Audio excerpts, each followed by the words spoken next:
Kanitha-inĩ wa Africa Inland taũni-inĩ ya Kipkelion kaunti-inĩ ya Kericho,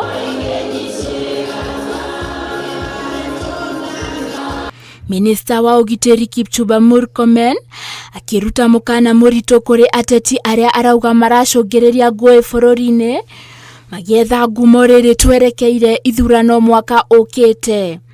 Ningetaka kusisitiza ya kwamba tunaenda muda wa kufanya elections. Mimi nataka niseme kwamba idara ya usalama iko imara kuhakikisha ya kwamba Wakenya wanaendelea kuishi kwa usalama. Minista uyu augite ruhonge rwa ugitĩri bũrũri-inĩ rwĩ maitho na nĩ rwĩharĩrĩirie kũng'ethanĩra na ateti aya.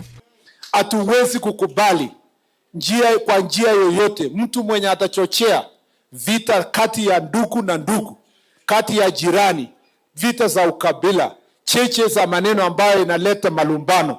Sisi tumesema kwamba mtu yoyote mwenye atajihusisha na mambo hayo atachukuliwa hatua ya kisheria. Murkomen nĩamenereirie ateti a mũng'ethanĩro akiuga matirĩ na kĩoneki o gĩothe gĩa kũguna bũrũri na kuga nĩo marakuwa ndogo ya gũita maithori na kuga nĩ maabitha a borithi. The only challenge we feel and face as a country is insecurity caused by politicians ambao hawana sera, wanapanga vijana na goons wa kupeleka kwa mikutano, wanaenda kuleta vita kati ya ndugu na ndugu. Badala ya mtu ya kuitisha mkutano wake na kuenda kuuza sera, yeye anatembea na watu ambao ni watu wa kupiganisha watu na kupiga watu.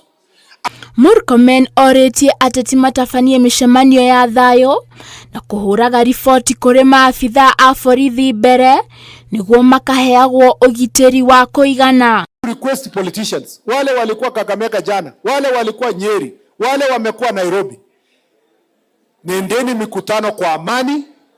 Nenda mkutano, tutaweka polisi kwa hiyo mkutano. Ndio ya Murkomen yũkĩte rĩrĩ ministry yake ĩrorotwo nĩ gũthoga mĩcemanio ya ateti a mũng'ethanĩro. Ngĩribotera Inooro TV, njĩtagwo Njoki wa Mwangi.